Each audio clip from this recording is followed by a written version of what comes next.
नमस्कार। India debate में आप सबका स्वागत है। मैं हूं आशुतोष पाठक।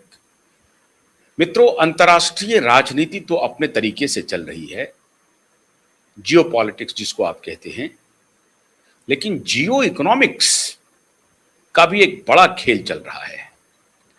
पर्दे के पीछे जियो इकोनॉमिक्स के जरिए जियो पॉलिटिक्स को नियंत्रित करने का खेल चल रहा है। एक तरफ मोदी खड़े हैं, दूसरी तरफ मोदी को टॉपल करने के लिए भी एक से एक तिकड़म लगाए जा रहे हैं। आज मैं आपके बीच एक ऐसा खुलासा लेकर आया हूं जिस पर इसके पहले भी आपने देखा, आपने बहुत प्यार दिया, आपका बहुत बहुत आभार।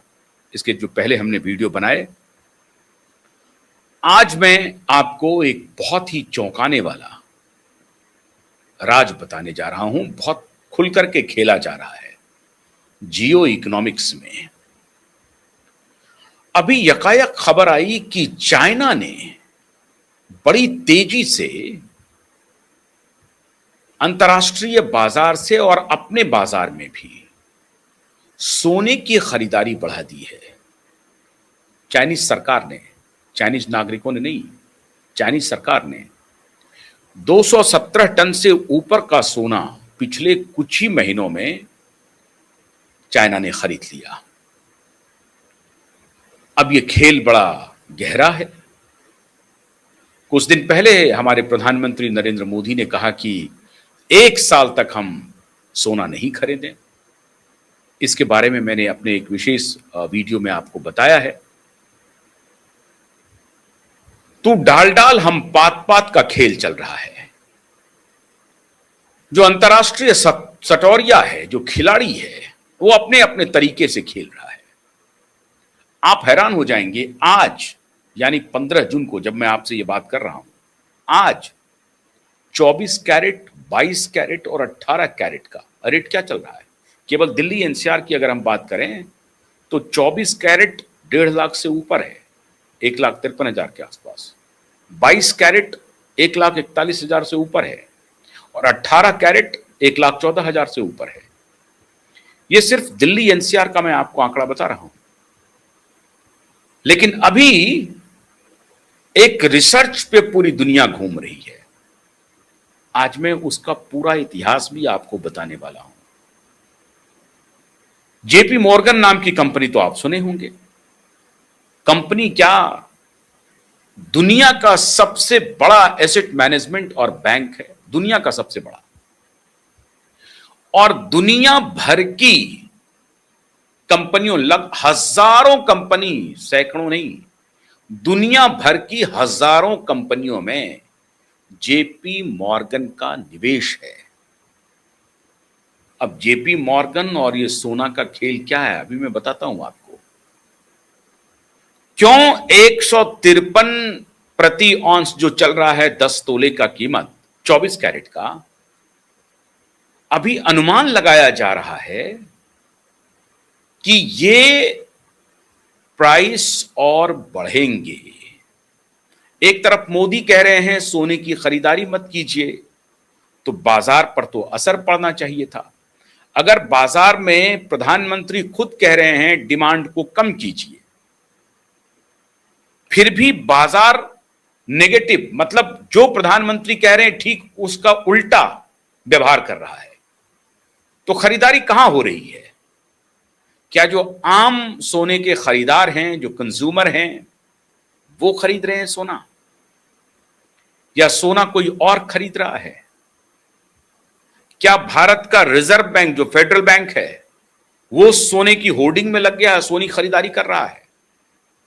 हमने एक दिन पहले आपको बताया था कि विदेशों में जो सोने हमारे रखे हुए थे रिजर्व के रूप में, बैंक ऑफ इंग्लैंड और बैंक ऑफ रीसेटलमेंट स्विट्जरलैंड में, वहां से भारत सरकार ने अपना 77% से अधिक सोना वापस मंगा लिया है। इस पर मैंने एक डिटेल वीडियो बनाया है, आप उसे देख सकते हैं कि क्यों 77% से भी अधिक अपना reserve gold bank of England और बैंक ऑफ रीसेटलमेंट से भारतीय रिजर्व बैंक ने अपने यहां मंगा लिया, मतलब भारत मंगा लिया। हम क्यों रखें उनके पास सोना?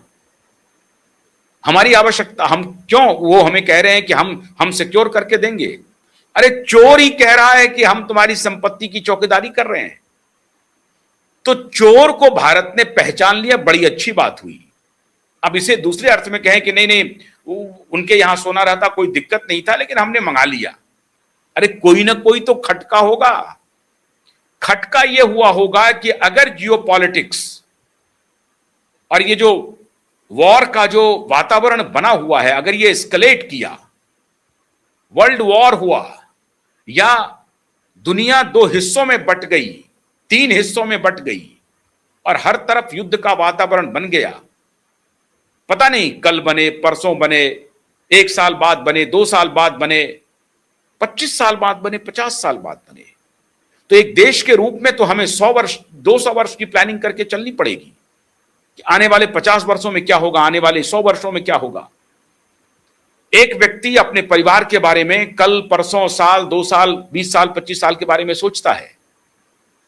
उसी प्रकार से एक सरकार के लिए 25 साल, 50 साल, 100 साल इसकी रूपरेखा होती है अपने देश को लेकर के। तो हमारी सरकार ने सोचा कि भाई हमारा सोना विदेशी बैंक में क्यों रहेगा, सिर्फ इस बात के लिए कि वो हमें गारंटी कर रहा है कि आपका सोना हम सुरक्षित रखे हुए हैं। खेल कुछ और भी है, हम क्यों रखेंगे। सिर्फ ये सिक्योरिटी का नाम नहीं है, कुछ और भी खेल है। वो हमारी बाहें मरोड़ता रहता है क्योंकि आपका हमारे पास सोना है, हम कर देंगे, बदमाशी कर देंगे, सीज कर लेंगे। रसिया के साथ हुआ, इन्होंने खेल किया था, लेकिन रसिया के पास इतना स्वर्ण भंडार है कि उनको इसकी कोई परवाह नहीं है। कई अन्य देशों के साथ ये बैंक ऑफ इंग्लैंड और बैंक ऑफ रीसेटलमेंट ऐसा खेल कर चुके हैं। जब भी ऐसी कोई बात होती है, डिस्प्यूट का वक्त आता है, वो उसके खिलाफ बाहें मरोड़ता है, बोला कि मैं नहीं दूंगा सोना, हमारा ही सोना आपके पास रखा हुआ, कहेगा कि हम नहीं देंगे। अब नहीं देंगे तो वॉर में जाइए, लड़ाई लड़िए, युद्ध कीजिए, यही तो हो सकता है। आप अपनी संपत्ति वापस लाने के लिए लड़ाई लड़ेंगे और लड़ाई फिर इतना आसान नहीं होगा। तो इन सारी परिस्थितियों को देखते हुए मोदी सरकार ने फैसला किया कि हम अपना गोल्ड रिजर्व जो विदेशी बैंकों में है वहां नहीं रहेगा, और उन्होंने वापस कर लिया। बड़ी अच्छी बात हुई। अब मोदी जो अपना विदेशी मुद्रा भंडार है उसको बचाने के लिए अपील किया कि हम अधिक सोने की खपत ना करें, सोने की खरीदारी ना करें। जैसे ही सोने का डिमांड रेज होता है, हमारा जो डॉलर का जो खजाना है वो खत्म होते जाता है, और दूसरी तरफ अगर हमारा रुपए कमजोर होता जाएगा तो भी हमारा जो विदेशी मुद्रा भंडार है उसमें कमी आएगी। ऐसी परिस्थिति में हमें इन सब चीजों को ध्यान में रखना पड़ेगा। तो एक तो अपने गोल्ड रिजर्वॉयर को उन्होंने दुरुस्त किया, रिजर्व को दुरुस्त किया, विदेश से वापस लाया, और उसके बाद प्रधानमंत्री ने बयान दिया कि आप सोने की खरीदारी कम कीजिए। बावजूद इसके मित्रों, सोने की प्राइस घटने के बजाय बढ़ती जा रही है। जेपी मॉर्गन ने अभी एक रिसर्च किया, और कब किया रिसर्च? 9 जून को, 10 जून को वो पब्लिश हुआ है।